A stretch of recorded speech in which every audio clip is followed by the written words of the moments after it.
soal musuh bersama begitu. Ternyata musuh bersama anak muda ya secara umum masyarakat Indonesia ya adalah korupsi. Salah satu yang dilihat publik itu sangat menantang untuk anak muda sekarang.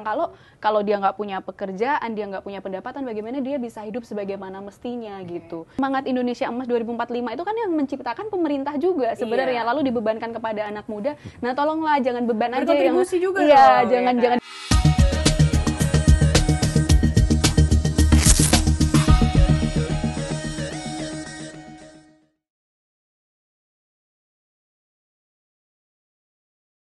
Halo sahabat Kompas, apa kabar? Jumpa lagi di Bongkar Data, kali ini di peringatan Hari Sumpah Pemuda. Dan kita mau bahas nih, setelah 97 tahun, apakah semangat pemuda-pemuda kala itu masih relevan hingga kini? Nah, di studio kita sudah hadir Sis Agustina Purwanti. Hai. Halo Sis, apa kabar? baik. Dan juga kawan kita dari Litbang Kompas, Mas Adven. Halo Mas Adven, apa kabar? Halo. Nah, pertama kita mau buka dari Sistina dulu nih, Sis. Karena kan kayaknya Litbang Kompas bikin jejak pendapat ya. Betul. Apa sih yang terekam dari jejak pendapat itu soal Sumpah Pemuda? Menarik, thank you ya. Tadi kamu sudah mention soal relevan nggak sih? Karena itu kan sudah 97 tahun yang lalu, yang sekarang sudah banyak perkembangannya. Menariknya dari hasil jajak pendapat Kompas yang dilakukan bulan September lalu, ternyata publik pun sepakat bahwa ini masih relevan semangat Sumpah Pemuda itu di masa sekarang gitu. Memang tidak semua lalu bilang bahwa ini masih relevan. Selalu hasil jajak pendapat kita kan ada pembagian-pembagian, ada yang iya dan ada yang tidak. Nah, berapa sih yang mereka bilang ini relevan itu nggak terlalu besar memang, tapi masih ada 64% gitu. Jadi ya 6 dari 10 responden gitu ya bilang bahwa semangat Sumpah Pemuda dulu itu tuh masih relevan untuk masa-masa sekarang ini gitu. Dan menariknya ketika misalnya di breakdown per usia itu semua golongan usia itu mengatakan hal yang sama, artinya tidak ada yang lebih rendah dan tidak ada yang lebih tinggi. Di antara 60-70% dari mereka yang memang masih muda, generasi Z, ada juga dari generasi Y, generasi Z dan juga baby boomers itu sepakat bahwa ini memang masih relevan gitu ya, karena kita melihat pergerakan-pergerakan anak muda itu kan terus dan terus dibutuhkan, apalagi ya sekarang kita ada dalam situasi menjelang bonus demografi gitu ya, sehingga publik melihat bahwa masih terus dibutuhkan semangat anak muda untuk perkembangan bangsa ini ke depan. Kira-kira itu dulu sih dari hasil. Aku nangkepnya ada 3 kata kunci nih. 1, masih relevan karena dibuktikan dari 6 dari 10 responden begitu ya, melihat masih ada spirit itu untuk kita hidupkan sekarang sampai saat ini. Yang kedua adalah tadi gerakan. Dan ketiga adalah bonus demografi. Nah, sebelum kita bahas ke yang ketiga, aku tuh mau pindah ke Adven dulu nih soal gerakan tadi. Nah, kalau kita flashback sedikit ketika sempat demo di akhir Agustus sampai September, pemuda kan menjadi bagian dari gerakan itu ya. Nah, kalau dari Adven gimana nih membacanya antara Sumpah Pemuda dan Gerakan Pemuda saat ini? Ya, tadi seperti yang Tina sudah sampaikan ya, ada pertanyaan tentang relevansi. Apakah masih relevan terkait dengan spirit Sumpah Pemuda 1928 dengan 2025 sekarang begitu ya? Menurutku masih sangat relevan dan semakin relevan justru begitu. Karena ketika kita lihat sejarahnya di 1928 itu kan ada rasa kebersamaan ya. Ada rasa ikatan yang sebenarnya imajiner pada waktu itu. Secara lokasi kan terpisah-pisah. Ada yang di Jawa, ada di Sumatera, ada di ada Jongjong itu kan banyak banget gitu. Kita Jong mana nih? Wah, ini masing-masing daerah terwakili nih. Lanjut. Nah, dari situ kan sebenarnya ada gap jarak dan ruang begitu ya. Itu aja bisa gitu loh. Mereka bisa menciptakan gerakannya begitu masif dan pada akhirnya itu menjadi salah satu modal persatuan dan jadi NKRI di kemudian hari begitu. Nah, konteksnya sekarang yang saya mau sampaikan adalah ini kan era media sosial begitu kan. Artinya ruang dan waktu ini sudah tidak menjadi pembatas lagi gitu. Nah, tantangannya justru ketika sudah ada media sosial ini, fokus dari anak muda di Indonesia khususnya itu justru terpecah. Nggak ada satu misi yang besar yang kayak merasa satu komunitas gitu ya. Rasa komunitinya itu cenderung lebih, saya melihat lebih lemah daripada ketika zaman dulu 1928 begitu. Kenapa? Karena ketika kita lihat di media sosial, iklimnya kan ada bubble ya. Misalnya nih, Arita follow-nya ABC, Tina lainnya, aku lainnya begitu. Kayak punya dunia masing-masing seperti itu. Nah, berkaca kemarin ketika demo Agustus begitu ya, September, itu tiba-tiba ada satu momen yang meskipun follower kita beda-beda nih, bubble kita beda. iya, bubble kita, itu semua Tiba-tiba jadi satu, ya terkoneksi. merge gitu loh. Ada satu pemantik kayak Big Bang-nya gitu lah istilahnya gitu ya. Yang itu tersebar ke banyak bubble media sosial maksudnya begitu ya. Nah, ini sebenarnya menjadi salah satu momen bahwa ada loh sebenarnya kesempatan buat yang tadi punya ruang-ruang kecil-kecil itu bisa terkoneksi atau merasa ada satu keresahan yang sama begitu. Artinya di era digital ini bukan menjadi excuse atau alasan bahwa enggak, kita urusannya masing-masing, kita individualis, enggak, tidak seperti itu begitu. Meskipun memang kemarin diwarnai misalnya aksi kekerasan dan sebagainya gitu ya. Yaitu memang ada dinamika di lapangan begitu. Tapi yang menjadi cerminan adalah yang di Nepal kemarin. Oke, ya menarik tuh, benar-benar. Salah satu bisa yang jadi salah satu komparasi begitu ya. Meskipun dalam tanda kutip yang disayangkan adalah sama-sama ada tindak kekerasannya ya antara aparat dengan warga dan lain sebagainya begitu, ada perusakan, penjarahan begitu. Tapi yang saya soroti di sini adalah bagaimana mereka mencoba mengorganisir gerakan yang bisa menggoyang kekuasaan di Nepal begitu. Dan itu kan ada satu musuh bersama begitu ya. Seperti yang tadi. Cuman di kita kan juga sebenarnya ada musuh bersama nih, Bung Adven. Nah, gini, pertanyaan yang menarik gini. Waktu itu Mas Yohan Mahi pernah duduk di sini dan menjelaskan. Pernah. Suatu gerakan itu, kata beliau begitu ya, akan berhasil ketika satu politikus itu ada keresahan yang sama dengan kaum agamawan, dengan kaum terdidik, dengan kaum budayawan, pekerja, pemodal dan juga masyarakat biasa begitu. Ketika antar kelompok ini punya keresahan yang sama, bisa mewujudkan suatu perubahan yang besar, bahkan mungkin sampai ke sistem pemerintahan bahkan begitu. Tetapi kan selama ini persoalannya adalah ini terpecah. Misal nih pemodal atau pengusaha yang dekat dengan pemerintah kayak, waduh aku pengen yang damai-damai aja nih biar usahaku lancar begitu. Sementara di satu sisi teman-teman yang idealis atau mereka yang kritis dengan pemerintah begitu kayak resah terus gitu, pengen menggoyang. Nah ini kan belum ada katalisnya, belum ada yang merekatkan mereka begitu. Nah berbeda dengan di Nepal kemarin seperti itu. Tadi kebayang bahwa media sosial dengan plus dan minusnya pada momen Agustus dan September itu kemudian bubble kita menyatu gitu ya, ada pemersatunya. Tapi dari pemersatu itu kan sebenarnya yang mengawali adalah sebuah keresahan kan, kalau boleh. Ketika Sumpah Pemuda di tahun itu adalah keresahan bagaimana kita bersatu. Ketika Agustus juga keresahan, kenapa nih situasi ekonomi gini-gini aja di tengah pejabat publik kita yang seperti itu. Nah, sekarang kalau dari hasil riset Litbang Kompas, terekam nggak sih sebenarnya keresahan masyarakat muda, generasi muda kita ini apa sih? Ada satu hal yang sebenarnya menarik dari hasil survei juga, jajak pendapat ini bilang bahwa tidak semua sepakat bahwa kepedulian anak muda terhadap bangsa itu kuat. Karena hanya sekitar 16% yang bilang itu masih sama kuatnya dengan semangat-semangat dulu ketika Sumpah Pemuda, bahkan reformasi begitu. Ada yang sekitar 38% bilang dia makin kuat, tapi yang paling gede 43 bilang makin lemah. Jadi kayak kelihatan mungkin tadi karena tidak punya tujuan bersama sehingga tampak gerakannya masing-masing. Tapi kalau tadi Arita bertanya soal apa sih sebenarnya keresahan?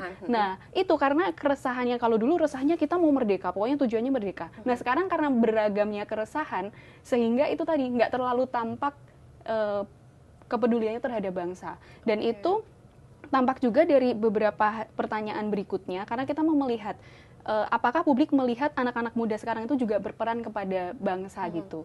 Itu tampak dari beragamnya juga jawaban dari responden.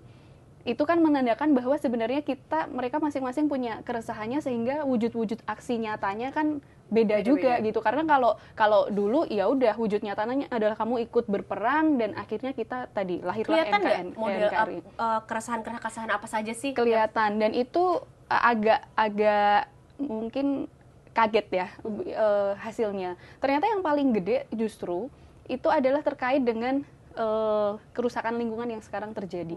Karena 1/4 responden, ini kelompok paling besar, bilang keterlibatan real anak muda sekarang itu justru terhadap kepedulian terhadap lingkungan. Itu yang publik. Aku duga juga biasanya kan lapangan kerja, ekonomi gitu ya. Iya, itu juga bagian. Tapi ini mengagetkan karena lingkungan. Lingkungan.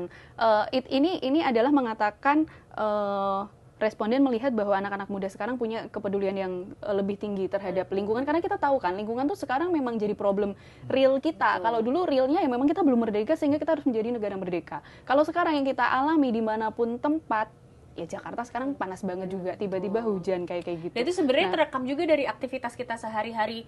Kita juga makin sadar pakai tumbler untuk mengurangi penggunaan plastik. Kemudian belanja nggak lagi bawa plastik dari pasar gitu. Kita mulai memikirkan untuk menggunakan transportasi umum daripada pakai. Iya. Juga sih. Nah, itu yang dilihat oleh responden bahwa kepedulian anak muda terhadap bangsa ini sekarang dalam wujudnya masing-masing. Memang kalau berbicara Sumpah Pemuda dulu untuk menjadi negara merdeka itu kan nggak jauh-jauh kaitannya dengan politik. Ya. Publik juga masih melihat itu, sekitar 30% lebih itu bilang masih ada keterlibatan di situ. Berarti lingkungan, politik? Iya. Kemudian ekonomi juga dilihat karena publik melihat sekitar kurang dari 20% sih memang, tapi mereka melihat bahwa anak-anak muda sekarang itu punya inovasi-inovasi yang baik untuk menciptakan peluang-peluang ekonomi gitu. Jadi tadi beragam macamnya yang memang itu juga berangkat dari keresahan-keresahan yang ada sekarang ya sebenarnya, sehingga itu kenapa dari jajak pendapatnya Litbang Kompas kita mengambil kesimpulan bahwa aksi nyata untuk Sumpah Muda sekarang tuh berbeda gitu, karena saking banyaknya problem tadi dari lingkungan, politik juga masih ada, dan ekonomi. Dan kalau tadi terkait dengan politik, publik masih melihat masih ada keterlibatan yang kuat, misalnya tadi gerakan-gerakan yang kemarin Agustus September yang Arita juga bilang itu diinisiasi oleh bahkan anak muda yang akhirnya melahirkan tuntutan rakyat 17+8. Itu kan juga yang dilahirkan oleh anak-anak muda kita. Jadi seiring berjalannya waktu dan semakin beragamnya problem manusia termasuk di Indonesia, yaitu aksi-aksinya tuh menjadi semakin beragam gitu. Jadi aku sebenarnya kebayang bahwa sebenarnya semangatnya kurang lebih masih sama, cuman tantangan zamannya udah beda. Tantangan zaman berbeda, sehingga yang dilakukan juga wujudnya berbeda. Nah, gitu. sebelum kamu spill lebih jauh hasil jajak pendapat ya, yang tentu saja juga kawan-kawan sahabat Kompas bisa baca langsung di Kompas ID, aku mau pindah dulu nih ke Adven. Karena analisisnya kan beda. Kalau kamu tadi eksplorasinya di hasil jajak pendapat, wawancara langsung, kalau dari media sosial nih gimana, Ven? Melihat bahwa misalnya tadi semangatnya cenderung sama, bukan cenderung sama ya, kita masih punya semangat lah sebagai anak muda untuk memberikan berkontribusi terhadap bangsa. Cuman tantangannya kan berbeda. Nah, tantangan-tantangan seperti apa sih yang sekarang dihadapi anak muda yang mungkin terbaca gitu ya ketika mereka mengekspresikan diri lewat media sosial, dan kebacanya seperti apa? Oke, mungkin ini aku jawab tidak hanya spesifik ke anak muda ya, karena di media sosial kan ketika kami crawling data begitu, tidak bisa kelihatan nih apakah ini ekspresi dari media sosial atau usia manapun begitu ya. Tapi sedikit aku spill nih ya, ini kan baru. Tapi kan setidaknya bisa kelihatan karena memang anak muda jadi mayoritas kan pengguna media sosial. Jadi kurang lebih kita bisa mengandaikan ini keresahan anak muda. Kita juga nih. Nah, betul. Jadi kan dalam crawling media sosialnya ada 5 platform kan, dari TikTok dan sebagainya. Sebenarnya mulai kelihatan di situ. Kalau TikTok kan lebih ke muda, meskipun yang mak-mak juga ada gitu kan. Facebook cenderung lebih ke usia matang, dewasa tua gitu. Nah, kelihatan di situ sebenarnya. Nah, spill dikit bahwa kami sedang melakukan analisis terkait dengan 1 tahun Prabowo pemerintahan di media sosial nih gitu kan. Tebak ya, kira-kira problem paling tinggi apa? Coba Tina. Apa? Lapangan kerja? Lapangan kerja. Kalau Arita? Sama sih lapangan kerja. Lapangan kerja. Bukan. Apa? Pemerintah. Yang di-spill adalah yang dimunculkan ya sering. Yang muncul. Korupsi. Ya itu tetap top 3 sih. Itu paling tinggi. Sementara ini paling tinggi persoalan korupsi. Tapi apakah tadi lapangan kerja juga bagian dari? Ada muncul. Cuman yang saya sampaikan adalah begini. Tadi kan aku ngomong soal musuh bersama begitu. Ternyata musuh bersama anak muda ya secara umum masyarakat Indonesia ya adalah korupsi. Begitu. Karena itu soal mentalitas begitu. Kemudian ketika selain korupsi adalah tentang bagaimana memiliki rasa tadi community. Sebagai gambaran gini. Sense of belonging gitu ya? Atau apa? Saling menjaga, gini. Ada ungkapan bahwa di Indonesia ini adalah masyarakat yang sangat terbuka, kekeluargaan begitu ya. Komunal begitu. Tapi sangat paradoks ketika berurusan dengan hal-hal yang ada keuntungan ekonominya misalnya atau keuntungan kapitalnya begitu kan, kayak misalnya langsung jadi individual, auto-individual. Bagi warisan misalnya gitu kan. Wah, itu cenderung bisa memantik perselisihan di situ. Artinya masyarakat kita itu ada dua ruang yang sebenarnya sangat bertentangan begitu. Nah, yang mau saya sampaikan adalah ketika membahas soal korupsi ini tadi, masalah bangsa begitu ya, masalah bersama, terutama apa dalam 1 tahun Prabowo ini begitu ya. Ketika yang korupsi ini adalah orang-orang yang gede, yang petinggi begitu, ya disorot terus begitu. Tapi kan korupsi nggak hanya itu, bisa jadi korupsi waktu, korupsi atau korupsi yang sebenarnya terjadi di level yang lebih lingkup-lingkup rendah kecil. gitu, lingkup kecil. Ginilah gampang ya. Kalian perhatikan kalau di traffic light ya, terutama di Jakarta sih. Oh iya. Garis bener itu banget lagi. Dan itu kita adalah, bisa jadi bagian dari itu nah, juga. itu. Oh, aku enggak ya. Oh, enggak sih. Kalau aku enggak sih. Kita mewakili jarang. masyarakat umum. Iya. Itu jadi udah jelas nih lampu merah kan, garisnya itu ada, tapi berhentinya di depan gitu. Itu kan sama aja dengan udah menyerobot hak gitu kan. Betul. Korupsi ruang. Nah, korupsi ruang, makanya kan ada satu bentuk-bentuk korupsi Belum itu. lagi korupsi waktu, karena 3 detik sebelum lampu hijau udah melaju. Enggak, belum hijau udah din Iya, makanya korupsi waktu juga di situ. Itu artinya memang korupsi ya, dari sifat korup ini sebenarnya jadi kayak budaya yang harus sama-sama dilawan. Bahkan dari daily life kita aja udah ada tendensi untuk ke sana, untuk mengambil keuntungan atau kemudahan lah bagi diri kita sendiri. Itu sih. Menarik ya. Menarik. Tapi memang kadang tuh ini jadi satu, kita ngomongin secara umum ya, ketika misalnya kita kan dealing dengan hasil riset bagaimana membacanya tuh hampir setiap hari, dan memang beda kolam tuh beda hasilnya dari jajak Tapi pendapat, dari medsos. Tapi ada benang merahnya juga. Kalau kamu gimana menanggapi temuan dari crawling data di media sosial ini? Ada benang merahnya juga sih sebenarnya. Kalau tadi kan yang sebelumnya kamu nanya soal keresahan yang akhirnya mewujudkan aksi-aksi yang semakin beragam. Tapi di jajak pendapat juga kita tuh nanyain, karena kan sebenarnya ternyata masih dilihat bahwa semangat Sumpah Pemuda masih relevan dan pemuda dinilai masih peduli juga. Tapi responden itu tuh sepakat bahwa anak muda yang masih terus berjuang dengan berbagai caranya itu menghadapi sebuah masalah atau musuh bersama juga sebenarnya, yang kalau dari versi medsos kan ternyata korupsi. Nah, kalau dari jajak pendapat ini, karena kebetulan juga jajak pendapatnya kan September ya, itu kan sangat mengcapture situasi saat itu. Itu yang harus kita pahami juga. Nah, yang dirasa sebagai tantangan anak muda untuk bisa mewujudkan dan semakin terlibat pada bangsa, itu mayoritas 60% itu bilang adalah kurangnya lapangan kerja. Itu yang dinilai di situ ya? Sangat real. Dan Fen, ingat nggak, kita kan beberapa waktu lalu juga ngomongin soal anak muda, lapangan kerja yang pemerintah ada program magang itu kan. Nah, itu publik dari segala usia, baik itu yang muda, yang setengah tua sampai yang boomers, itu pun mereka sepakat bahwa anak muda sekarang problemnya di lapangan kerja, karena situasi sekarang ya ekonomi itu kan sesuatu, tadi Arita bilang indis ekonomi gitu. Dan itu salah satu yang dilihat publik itu sangat menantang untuk anak muda sekarang.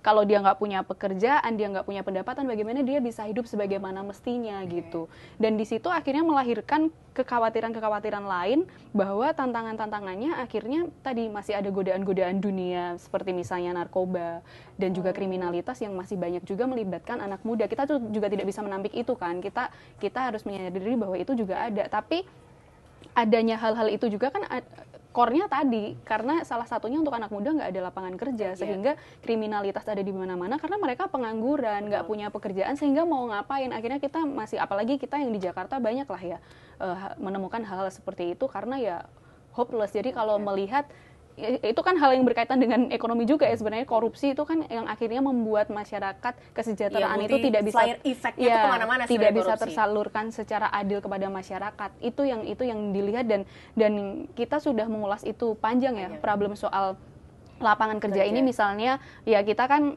selalu baca hasil data survei juga, tapi aku juga mencoba melihat memang ini problem yang real kah, dan ternyata benar. Kayak misalnya waktu itu sama Advent juga bahas hasil survei Bank Indonesia pun kan dari Mei sampai September setidaknya ya, karena yang Oktober belum keluar, itu memang optimisme masyarakat terhadap ketersediaan lapangan kerja sekarang itu juga udah pesimis gitu kan. Dia batasnya 100 dan dia udah di angka 93. Artinya kan ya itu pesimismenya di situ. Aku rasa ini menjadi PR penting ya, karena tadi masih ada semangatnya, masih ada keyakinan bahwa anak muda itu bisa turut berperan, tapi ketika hal-hal dasar yang itu bisa menjadi bekal dia hidup pun tidak ada kan, ya bagaimana semangat itu bisa terus membara kan, bisa jadi mungkin apinya makin kecil ya. Untung kalau baranya masih ada gitu kan, kalau nggak ada kan jadi PR juga untuk ke depan gitu sih.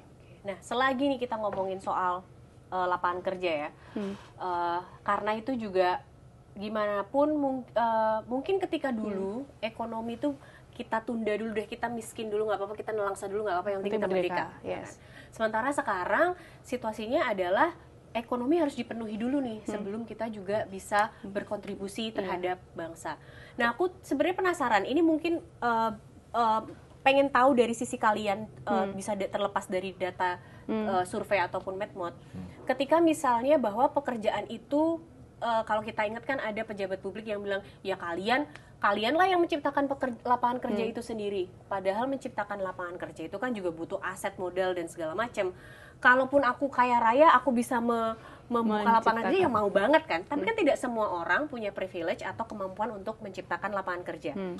Menurut kalian gimana nih ketika misalnya pemerintah lepas tangan gitu ya? Ya kalianlah bikin lapangan kerja sendiri, apalagi yang udah sekolah tinggi-tinggi. Padahal sekolah tinggi kita juga bayar. Seharusnya ketika kita bayar, lalu ada juga, ruang. Iya, harus ada ruang juga, harus ada kesempatan. Menurut kalian, mungkin dari Adven dulu deh, pendapatmu soal dinamika lapangan kerja ini. Oke, kalau tadi kalimat pejabat yang dikutip ya sama Arita itu kan memang harus ada dua hal yang jadi modal. Memang jiwanya pengusaha dan juga modal ekonominya, kapitalnya gitu loh.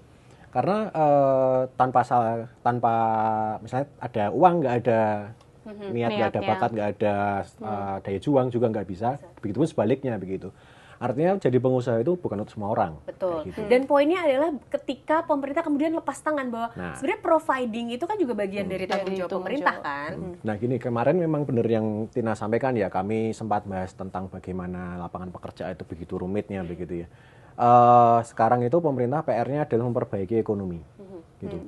Ketika ekonomi ini baik, orang akan, yang pemodal ya istilahnya ya, dia juga akan mau membelanjakan uangnya, menginvestasikan uangnya untuk membuka usaha dan menciptakan lapangan pekerjaan gitu.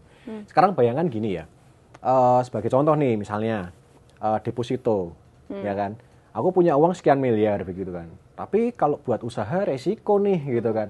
Nah, mending deposito.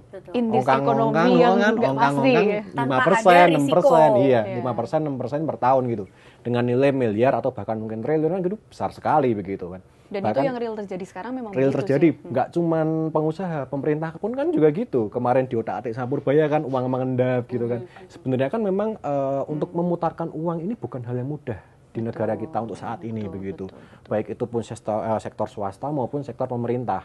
Artinya begini, kemarin ada satu ungkapan bahwa kalau kita bisa jual barang, tapi ada yang beli nggak?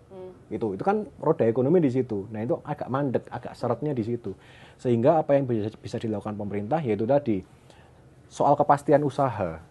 Bagaimana pengusaha atau investor lokal maupun yang dari luar ya, PMA ya, penanam modal asing begitu, mau dan percaya buat berbisnis di sini gitu. Udah banyak sih di medsos muncul gitu ya di pemberitaan bahwa pemodal asing itu keluar dan bahkan pindah ke negara lain. Yang negara lain itu pengusaha cuma ngasih formulir pendaftaran, disurveiin tempatnya, ya kan, dari agen pekerja mereka, istilahnya apa ya, Kementerian Tenaga Kerjanya mereka udah ngasih spesifikasinya, mereka yang recruiting, yaudah kita tinggal bener-bener punya duit, jalanin, udah. Di sini masih banyak ormas terus potong-potong sana sini. Ya itu sebenarnya memang salah satu kuncinya tadi. Ketidakpastian berbisnis ya di sini. Kembali ke tadi korupsi. Keruwetan. Nah, korupsi tadi itu. Sebenarnya ruwet itu kan karena pikiran kita pengen ngambil sesuatu yang bukan hak kita. Karena benar-benar, karena misalnya aku sebagai misalnya seorang pemodal yang punya ini, aku mending mungkin profitku lebih kecil di ketika aku investasi satu negara, tapi pasti dibandingkan profitnya gede tapi tiba-tiba bisa resiko gede juga. Iya, karena sebenarnya nyambung ke situ, kita kan punya peluang yang sangat besar ya. Orang tuh dari luar kalau mau melihat pasarnya Indonesia kan gede banget. Betul. Kita masuk keempat atau kelima terbesar ya penduduk di dunia gitu kan. Artinya secara kan yang menggerakkan ekonomi itu selalu consumption dan kita punya itu. Cuman ya tadi ketika tidak ada kepastian bisnis, aku rasa itu hal yang paling besar ketika mungkin pemerintah ya udah kamu yang punya duit kamu bangun bisnis, kita pemerintah lepas tangan. Tapi bukan lalu lepas tangan yang semacam itu. Fungsinya pemerintah kan sebagai regulator kan. Benar. Nah, itu yang harus kalau mau membuat para pebisnis, para pemilik modal itu menciptakan bisnisnya, ya kamu harus ciptakan situasi yang kondusif. Dan ini ternyata, tadi Arita bilang gimana pendapatmu, tapi lagi-lagi karena ternyata hasil jejak pendapat juga makanya bilang. Makanya ketika kamu tadi bilang sebenarnya ada benang merahnya hasil dari medsos maupun jejak pendapat dari sisi korupsi, ya kan? Ya, betul. Nyambung bisa ke soal kepastian berbisnis di Indonesia, nyambung soal perusahaan lapangan lingkungan, kerja, iya, semuanya dan berdampak pada tidak adanya lapangan kerja. Betul. Tadi ngomongin soal bagaimana membangun bisnis, pemerintah juga harus campur tangan untuk membuat ekosistem yang baik. Gitu. Dan di sini juga hasil jejak pendapat mungkin memang kecil, tapi ini adalah suara masyarakat yang bilang situasi bangsa yang tidak kondusif itu juga menjadi tantangan tersendiri untuk anak muda sekarang tadi, dengan tidak terjadinya lapangan pekerjaan, dengan hal-hal lainnya yang ya akhirnya membuat semuanya blunder gitu kan. Ini juga menjadi PR bersama ya, anak muda memang jadi tulang punggung dan kita diharapkan bisa menjadi membawa Indonesia untuk ke Indonesia Emas 2045 gitu kan. Tapi problemnya banyak. 2045. Ini kayaknya akan jadi penutup nih soal Indonesia 2045 dan nanti aku juga mau tanya dari Advent. Indonesia 2045 ini kan sebagai mimpi kita ya, mimpi kita yang paling kita sepakati bersama lah. Terakhir dari Tina, mungkin dari hasil jejak pendapat atau dari analisismu sendiri, bagaimana kemudian peran anak muda generasi kita ini untuk mencapai mensukseskan atau benar-benar menggapai Indonesia Emas 2045 itu? Mungkin agak klise, tapi bagaimanapun ini penting ya untuk kita tetap menjaga semangat itu. Artinya kalau apinya makin kecil, jangan sampai badannya mati lah gitu. Okay. Jadi itu harus nyata dan ini penting karena dari hasil jejak pendapat bilang masih ada keyakinan dari mereka, 75% itu 3/4 gitu ya. 3/4 responden bilang bahwa yakin bahwa anak muda tuh bisa membawa Indonesia menuju Indonesia Emas 2045 tadi. Asalkan yang tadi berbagai keresahan dan hal-hal yang menjadi tantangan itu segera dibersihkan, dan itu perlu kerja bersama dan yang pasti peran penting pemerintah, karena bagaimanapun jalannya negara ini akhirnya nggak ada lapangan kerja. Mereka penyelenggara negara ya. Iya, bagaimanapun memastikan tuh. Bagaimanapun ketika 97 tahun lalu mau merdeka belum terbentuk pemerintahannya, sekarang sudah sangat merdeka dan pemerintahannya sudah sangat terbentuk dan sangat masing-masing punya perannya. Kan harusnya hal-hal yang seperti itu bisa lah ya diselesaikan segera. Itu sih yang menjadi menarik banget sih itu. PR. Keyakinannya 3/4 tapi tetap harus multi aktor. Iya, karena kan kalau semangat Indonesia Emas 2045 itu kan yang menciptakan pemerintah juga sebenarnya, lalu dibebankan kepada anak muda. Nah, tolonglah jangan beban aja yang juga jangan dibebankan aja, tapi beri ruang untuk anak muda ini benar-benar bisa berdampak nyata untuk menuju ke situ gitu sih. Dan termasuk pemerintah itu juga sebenarnya isinya ada generasi muda juga. Ya, kan semangatnya itu. Benar-benar ini tuh fungsi aja tugasnya masing-masing. Dan sebisa mungkin mengemban tugas semaksimal mungkin. Ya. Ada lagi, Tin? Sudah cukup dari aku. Advent mungkin nambahin. Mungkin aku buka dengan kutipan yang pernah diucapkan oleh senior kita di kantor ini ya.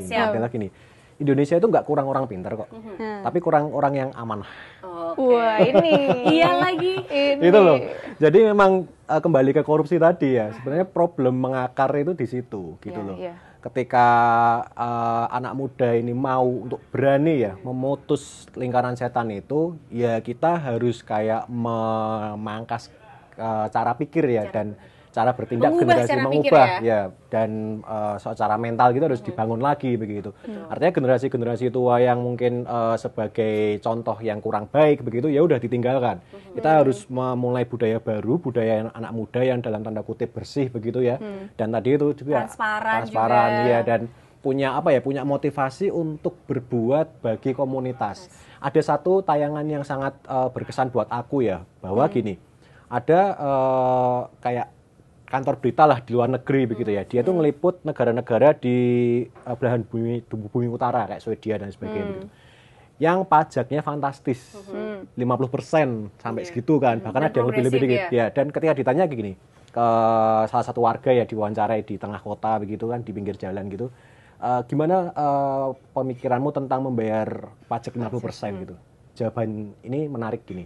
Kalau aku nggak apa-apa sih, ini adalah bentuk kontribusiku pada society kayak gitu. Nah, ketika kita kemarin dimintai pajak, merasa nggak percaya, ujung-ujungnya karena apa tadi? Ya budaya korupsi itu tadi. Artinya memang gimana kita mau saling percaya ketika kita sendiri punya tendensi atau kecurigaan terhadap satu sama lain terkait hal itu gitu, pengelolaan sumber daya dan sebagainya. Dan itu tadi power itu cenderung menjadi korup gitu kan. Nah, gimana memutus ini? Tantangannya itu memutus ini sih. Kata-kata ini gitu. memutus mentalitas itu ya.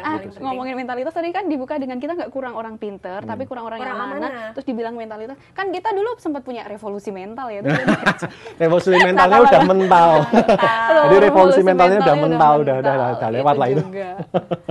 Tapi benar sih, memutus itu. Dan mungkin di dalam keseharian kita lupa ya bahwa sebenarnya sebagai generasi yang yang menjadi ujung tombak, kita harus punya kesadaran itu, kesadaran bahwa kita gimana pun juga lahir mungkin di generasi yang terpaparnya kan korupsi kok sebenarnya enak ya, jangan-jangan kalau kita punya kesempatan korupsi kita juga jadi bagian dari itu, tapi kesadaran bahwa itu harus diputus itu jadi mungkin jadi take away dari obrolan kali itu, yaitu memutus mentalitas korup sebagai anak muda. Korup dalam berbagai lini ya, nggak harus yang selalu besar tadi kan, bahkan dalam keseharian tadi juga. Terakhir, Fen, kalau kamu ngelihat media sosial ini kemudian menjadi bagian yang mendukung atau tidak dalam tadi upaya memutus mentalitas korup, kalau sepanjang kamu melihat situasi di medsos sekarang? Kalau medsos itu kan sebenarnya ruang aja ya, ruang untuk hidup gitu loh. Kayak kita main di lingkungan kanan kiri gitu kan. Ya kan ada yang baik, ada yang rajin beribadah, ada yang berbakti pada orang tua gitu kan. Tapi ada yang mabu-mabu, ada yang ngelem gitu kan. Ya, sebenarnya medsos ini adalah wahana untuk kita melatih ya, untuk meregulasi diri begitu. Mengetahui mana batasnya. Nah, tadi ya soal memutus budaya atau mentalitas korup itu ya di situ. Kita harus tahu bagaimana kita mendapatkan informasi yang baik misalnya begitu. Kemudian apa yang mau kita bikin itu juga hal-hal yang positif seperti itu. Artinya kan keburukan yang ada di media sosial sekarang yaitu ulah kita juga. Kita kontribut ke situ begitu loh. Itu adalah cerminan betul-betul juga gitu loh. Kalau isinya masih buruk-buruk ya cek diri ya. Iya, cek diri dulu gitu, jangan nyalain orang lain dulu gitu. Kita jangan bagian dari masalah gitu. Tapi kalau mau mencari informasi yang baik berarti bacanya Kompas ID lah. Itu tetap harus selalu. Betul. Selalu Kompas ID jadi rujukan. Well, Tina, terima kasih banyak. Adven, terima kasih banyak untuk menjadi bagian dari podcast ini. Menyenangkan sekali podcast hari ini karena di tengah spirit Sumpah Pemuda itu kita masih bisa menarik relevansinya dan kita bisa kemudian mencatat apa sih PR kita. Kan tidak hanya meminta ya, kita juga mau berkontribusi, tapi ayo bareng-bareng evaluasi juga. Nah, sahabat Kompas, terima kasih banget.